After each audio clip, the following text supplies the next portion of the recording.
사람들은 거울을 자주 봅니다. 거울이 있는 곳에서는 늘 거울을 봅니다. 거울을 보는 목적이 있지요.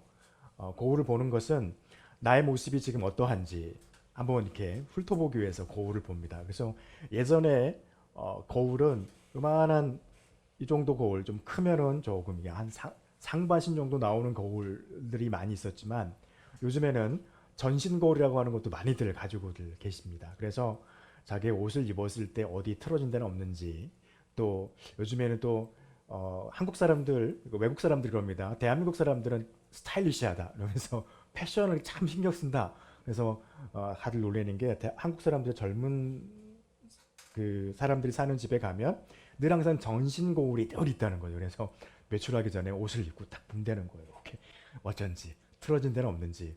저도 가끔 봅니다. 넥타이가 틀어졌는지 보고 가는데 영상을 찍어놓은 걸 보면 넥타이가 꼭 틀어져 있더라고요. 그래서 잡기 힘들어요. 그래서 보면 그 거울을 보고서 이걸 잡습니다. 잡았는데 틀어져 있는 걸. 그래서 이거 어떻게 잡아야 되지? 막 이런 생각을 막 합니다. 넥타이 멜 때마다. 그래서 거울을 보는 이유는 혹여나 틀어진 곳이 없는지, 또 내 머리 모양이 어떤지 이렇게 보기 위해서 하는 것이죠. 그래서 그것을 보고 고치기도 하고, 어떤 사람은 자신의 그 거울에 비친 자기의 모습을 보고 안심을 하고 만족합니다. 나 역시 예쁘게 생겼어. 나 참 잘생겼다. 이러면서 스스로 만족하는 경우도 있지요. 어쨌든 사람은 그래서 거울을 봅니다. 믿음의 사람들도 믿음의 사람으로서의 모습이 있겠지요. 그래서 우리도 거울을 보아야 합니다. 그래서 거울을 보면서 어떻게 내 모습, 내 믿음의 모습이 어떠한지를 우리가 봐야 하기 때문이죠. 그래서 우리가 봐야 하는 거울에 있습니다. 그 거울의 모습으로 보는 그 우리의 모습은 어떤 모습일까요? 어떤 모습을 봐야 할까요?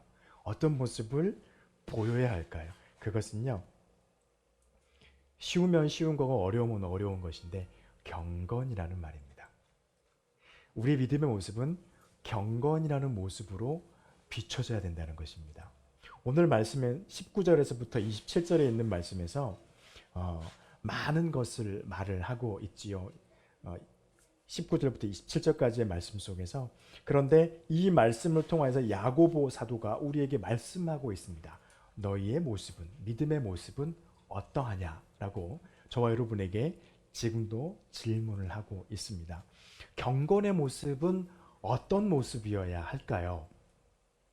가장 먼저 우리가 이 말씀을 읽었을 때 우리 마음 가운데 한 번에 한숨이 이렇게 하고 이렇게 나오는 말씀이기도 합니다.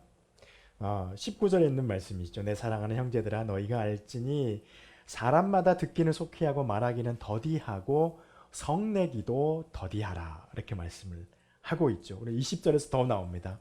사람이 성내는 것이 하나님의 의를 이루지 못함이라. 이렇게 말씀을 하고 있죠. 이 말씀을 우리는 이렇게도 표현합니다. 혀의 절제를 하는 것이 경건한 사람의 모습입니다. 언어의 습관이라는 것이죠. 언어의 습관이라고 하는 것은 교회 내부에서 보여지는 나의 언어의 습관이나 교회 바깥으로 보여지는 우리의 언어의 습관은 하나님을 믿는 사람들의 그 믿음의 모습을 보이는 아주 대표적인 모습 중에 하나라고 하는 것입니다. 그래서 야고보 사도도 말을 합니다. 너희가 듣는 것은 속히 듣고 말하는 것은 좀 더디게 하고, 그리고 성내는 것, 화를 내는 것도 좀 더디게 해라 라고 말을 하고 있는 것이죠. 이것은 우리가 보여지는 그 언어의 습관이 그 사람의 인격을 보여내는 모습이기도 하기 때문입니다. 믿음을 벗어나서요, 많은 사람들이 생각할 때 우리가 처음 그 사람을 볼 때 가장 먼저 보는 것은 우리의 외모이죠. 우리의 외모가 얼마큼 깔끔한지, 또 그 사람의 머리 모양, 그 사람의 얼굴에 나타나는 그런 모습들, 그리고 그 사람이 가지고 있는 그 청결도, 입고 있는 그 의복의 모습 등등, 또 요즘에 뭐 우리나라에서는 더욱 신경 안 쓰는 것 같으면서 신경 쓰는 그 스타일리시한 것은 어느 정도 스타일리시하게 입고 있는지 등등을 보고서 첫 인상을, 퍼스트 임프레션을 딱 봤죠. 그리고 난 다음에 그 다음에 사람들이 바로 그 사람의 호불이라고 하죠. 호감을 갖거나 불호감을 갖는 것에 가장 큰 척도는 무엇이냐면 첫 마디의 말의 습관입니다. 그래서 그 사람의 말의 습관이 어떠한지에 따라서 한번 툭 들었는데 다시는 이 사람하고 말하고 싶지 않은 그러한 것들을 30초 이내에 안다 그래요. 스스로 판단한다는 것이죠. 믿음이 없는 사람들의 입장입니다. 그 사람들의 입장이 그 사람들이 느끼고 그 사람들이 생각하고 있는 것이 믿음이라고 하는 것으로 들어오면 달라지지 않는다는 거예요. 똑같다는 것입니다. 그래서 야고보 사도가 저와 여러분에게 경건한 자의 모습으로 첫 번째 혀의 재갈을 물리라는 거예요. 그러면서 말씀하시죠. 성내기도 더디하라. 물론 우리가 많이 아는 말입니다. 수많은 목사님들이 많이 하신 말씀 중에 하나죠. 하나님께서 귀를 2개 주시고 입을 하나 주신 이유는 듣는 건 많이 듣고 말은 천천히 하라고 그렇게 주셨다라고 말을 했다는 것이죠. 이것은 한 신학자의 말이기도 하고 철학자의 말이기도 했습니다. 그런데 여기에 야고보 사도 하나 더 붙여요. 뭘 붙입니까? 성내는 것도 화를 내는 것도 천천히 하라는 거예요.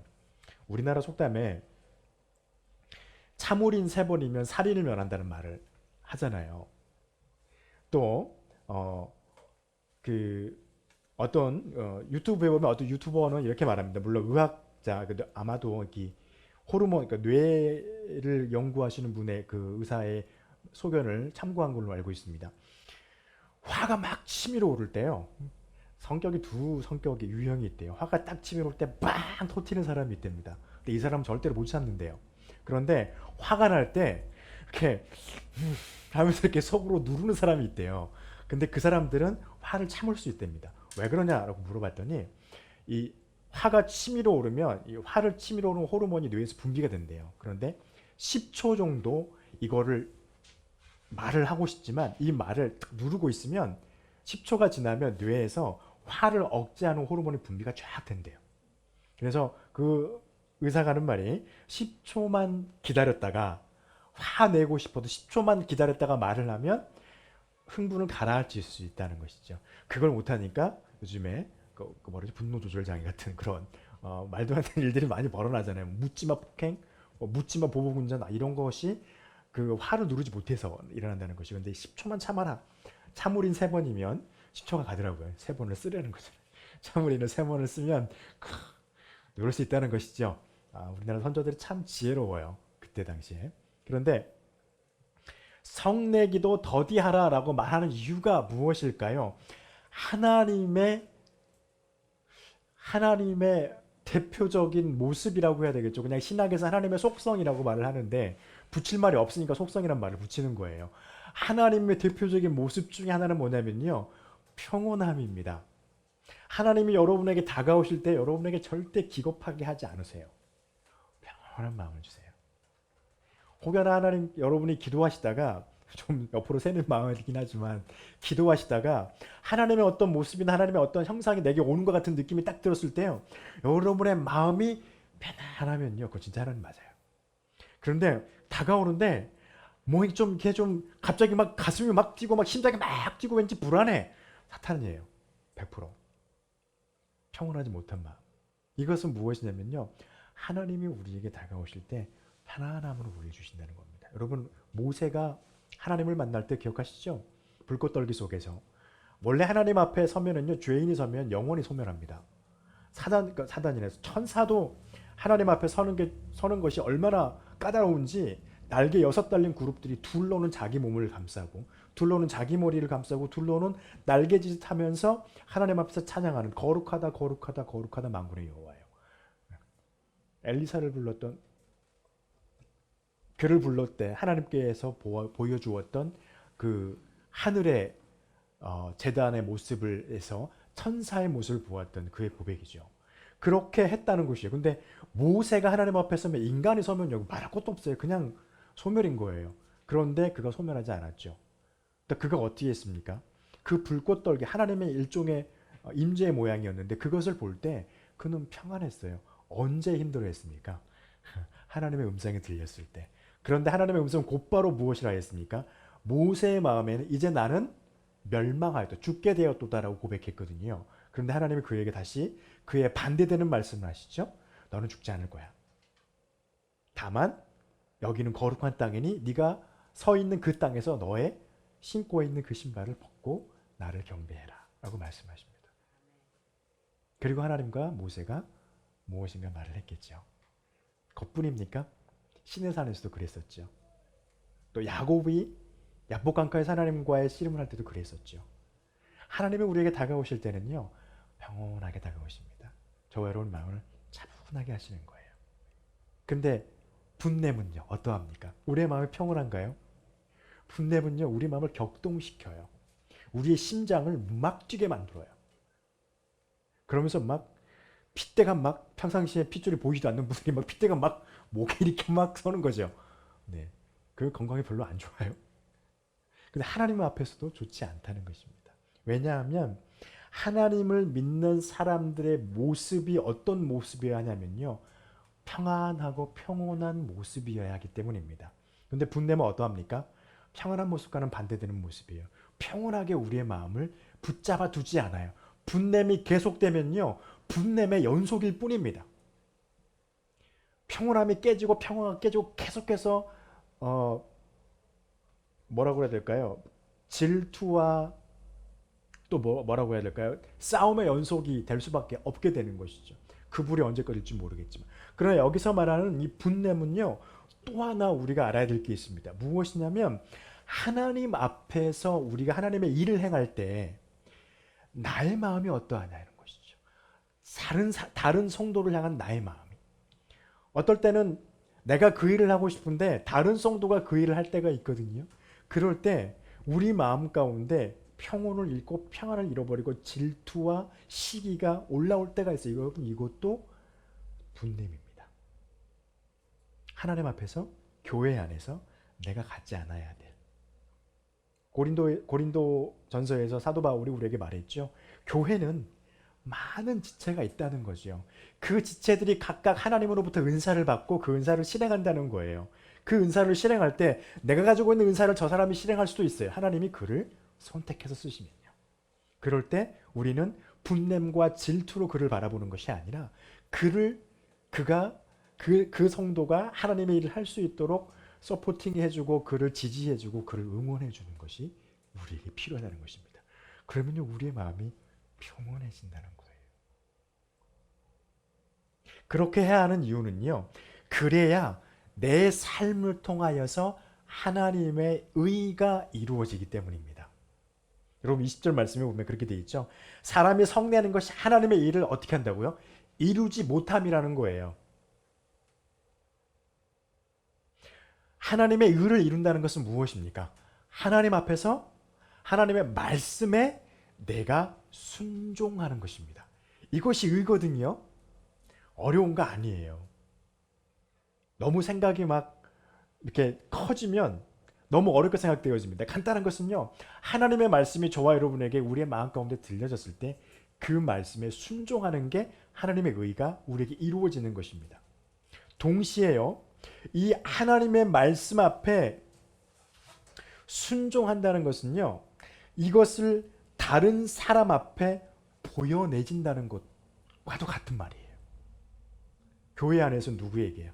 내가 아닌 다른 사람에게 내 안에 이루어주신 하나님의 그 뜻을 나로 하여금 내가 순종하면서 그 하나님의 뜻을 나타내 보여주는 것입니다.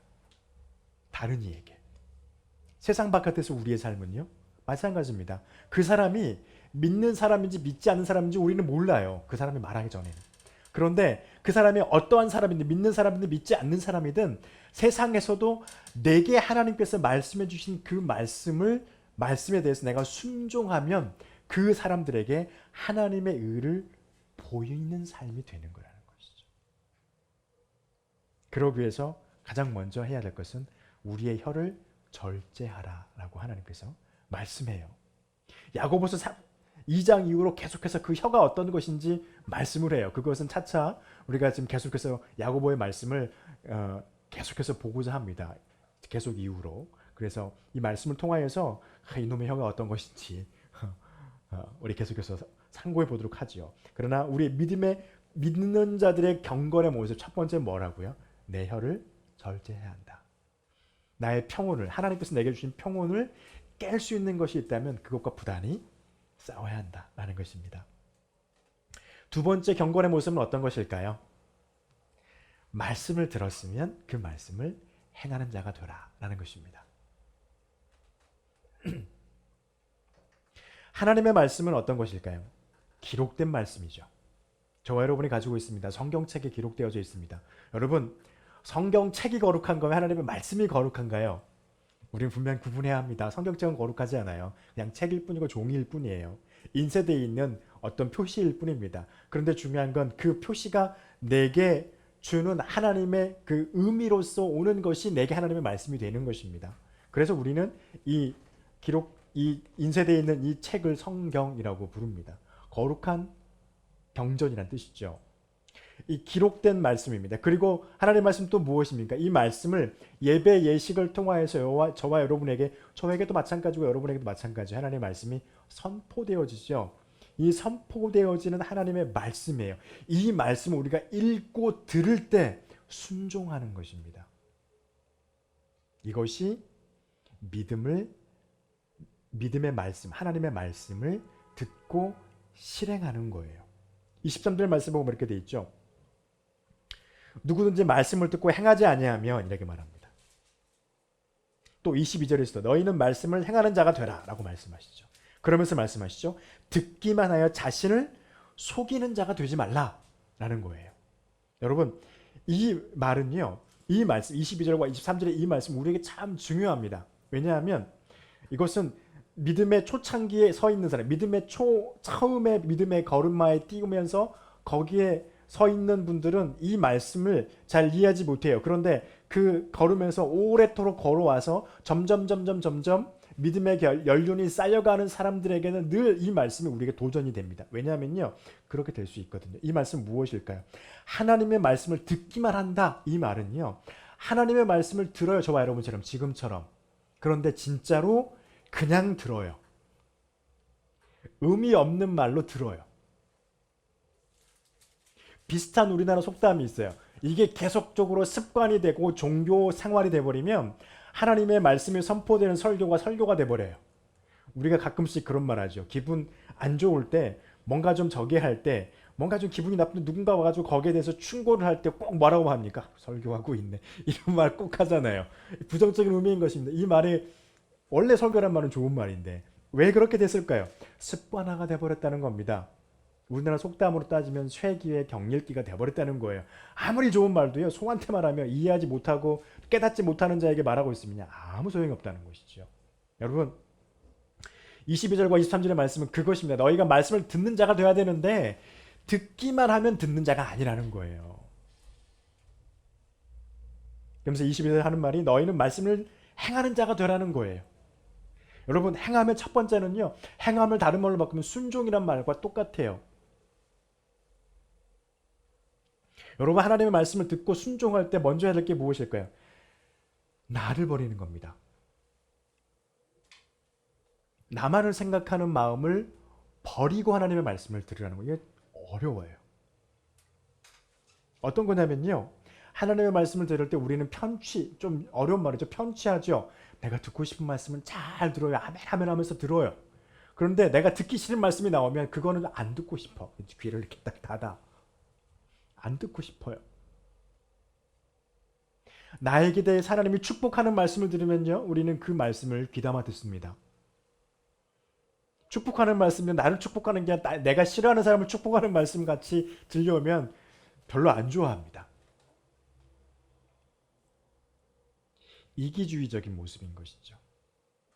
우리가 하나님의 말씀 앞에 섰을 때 순종하는 것은요, 이기적, 내 이익을 위해서 내가 추구하는 것들이 있다면 하나님의 말씀이 선포되어질 때는 그 마음을 버리려고 부단히 애쓰고 노력해야 된다는 것입니다.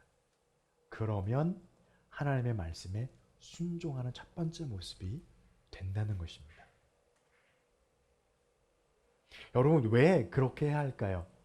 하나님의 말씀이 저와 여러분의 마음 가운데 정말 심기워지고 21절에서 그렇게 말하잖아요. 너희 영혼을 능히 구원할 바 마음에 심어진 말씀이라고 돼 있잖아요. 마음에 심어진 말씀을 온유함으로 받으라. 온유함은 뭘까요? 이익이라고 되는 것. 자기 자기밖에 모르는 우리의 그 죄악된 마음을 버리고 그것을 제외하고 하나님 앞에 내 모습으로 설하는 거예요. 그래, 나는 저 사람보단 좀 나아 라고 하는 게 유대인들의 마음이었잖아요. 그래, 나는 그래도 저 사두개인들보다는, 아니, 저 바리새인, 저 세리보다는, 저 이방인들보다는 나는 하나님 앞에서 훨씬 의로워 라고 하는 마음들이 그들 마음때 있었잖아요. 그런데 우리에게도 있을 수 있다는 거예요. 저 말씀은 하나님이 나에게만 주셔야만 하는데 라고 하는 마음이 우리에게 있을 수 있단 말이에요. 하나님께서 말씀이 선포되었는데 저 말씀은 나에게 와서 나를 계속 아프게 하니까 나 하나님 저 말씀 싫어요. 안 그래도 나 힘든데 왜 하나님까지 나한테 이러세요? 라고 하면서 그 말씀을 거부하고 듣고 귀를 닫아버리는 그런 마음이 되어진다면 이것은 온유함으로 하나님의 마음을 듣지 못하는 마음이 된다는 것입니다. 여러분, 그래서 그랬을까요? 야고보서는 뭐라고 합니까? 24절부터 제 자신을 보고 가서 그 모습을 23절 중반이죠. 그는 거울로 자기 생긴 얼굴을 보는 사람과 같다는 거예요. 아까도 초반에 말씀드렸죠. 우리가 거울을 보는 이유는 보고서 어디가 잘못됐는지, 옷이 어디가 틀어졌는지, 어디 옷에 내가 보지 못했던 다른 어떤 그런 것들이 묻어있는 걸 닦아낼 수 있는지, 아니면 안 닦아지면 옷을 갈아입어야 되는지 라고 하는 것들을 보기 위해서 거울을 본단 말이에요. 그런데 말씀하십니다. 그가 거울을 봤어요. 자신의 모습을 보고 싹 보고 가요. 가는데 잊어버린다는 거예요. 내 모습이 어떤지. 여러분, 이게 어떤 거냐면요, 하나님의 말씀을 들었지만 그 말씀이 나오는 아무런 관계가 없는 자의 모습으로 되어버린다면 우리는 지금 야고보서가 말하고 있는 24절에서 말하고 있는 자기의 모습을 보고 거울로 보고서 지나가서 잊어버리는 자들과 똑같다는 겁니다. 이 말은 상당히 심각한 말씀이기도 해요. 어떤 말이냐면요, 하나님의 말씀을 말할 때 바울이 히브리서에서 우리에게 말합니다. 4장 12절에서 하나님의 말씀은 살아있어서 날쌘 검과 같아서 어쩐다고요? 우리의 혼과 영과 골수와 관절까지 찔러 쪼개는 말씀이라는 것이죠. 이 말씀은 무엇일까요? 나를 샅샅이 찾아가가지고 하나님의 말씀이 찾아 들어와서 나라는 존재가 어떤 건지 낱낱이 다 보인다는 거예요. 나로 하여금 깨닫게 한다는 말씀이잖아요. 남들에게 보인다는 말씀이 아니잖아요. 그 말씀이 내게 들어와서 그 말씀이 나를 막 찔러대요.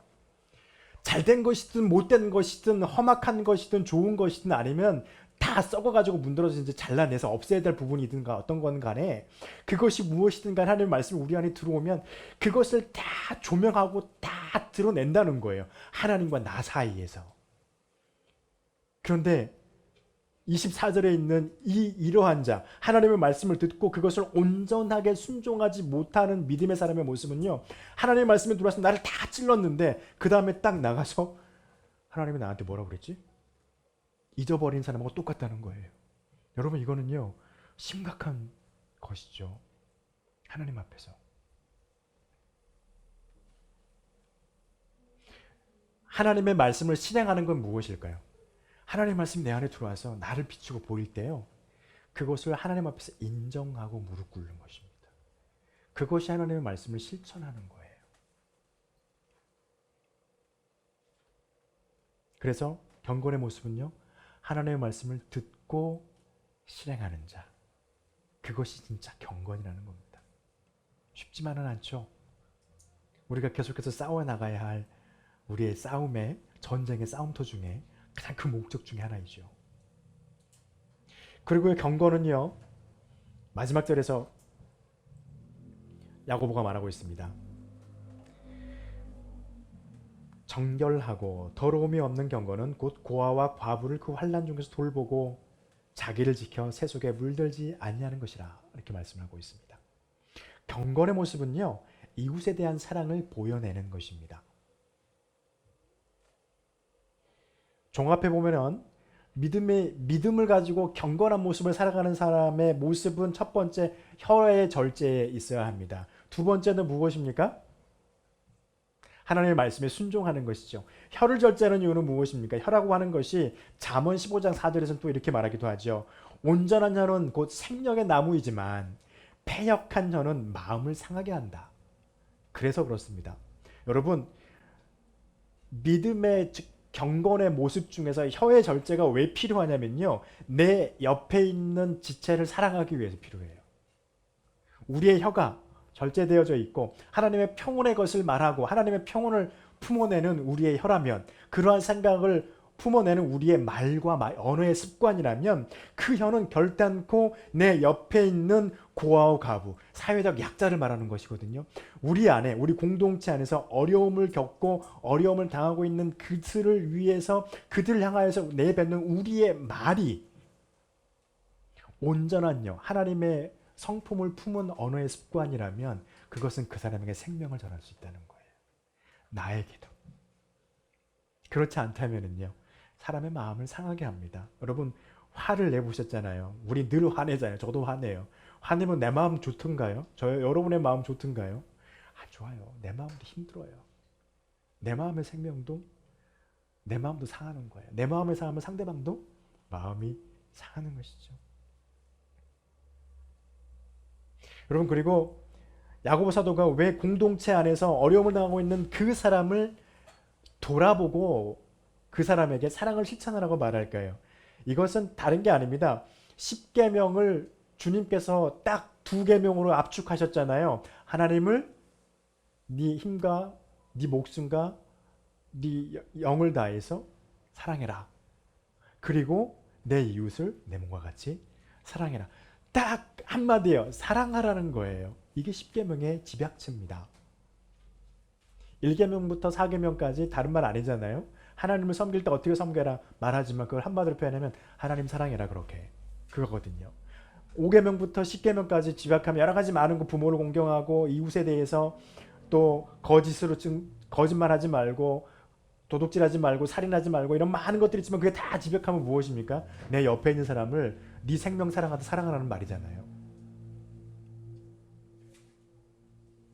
바로 이것이 무엇 때문입니까? 하나님을 사랑하는 방법이기 때문에 그렇습니다.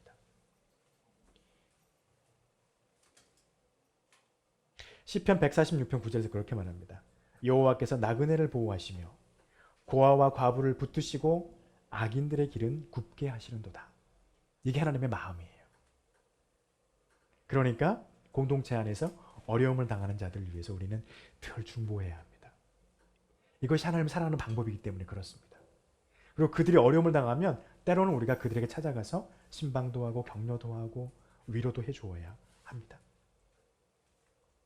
그리고요, 요한일서 4장 20절에서 우리가 잘 아는 말씀을 하십니다. 누구든지 하나님을 사랑하노라 하고 그 형제를 미워하면 거짓말하는 자다 라고 말을 하고 있죠. 그리고 형제 사랑하는 자는 보이지 않는 하나님을 사랑하는 자가 된다라고 말씀을 하고 있습니다. 여러분, 경건은요, 하나님을 사랑하는 것입니다. 내 옆에 있는 내가 아닌 다른 형제와 자매를 사랑하는 것입니다. 특별히 믿음의 어려움 가운데 처해 있는 사람, 믿음의 혼돈 가운데 처해 있는 분이 있다면 그분들에게 찾아가서 질타와 채찍질의 권면이 아니라 평온과 사랑과 어루만짐의 이 권면을 그들에게 전해야 하는 것입니다. 여러분, 저와 여러분의 삶 가운데 우리의 언어의 습관이 성냄보다는 하나님의 대표적인 모습인 평온함을 전하는 언어의 습관이 되시기를 축원합니다.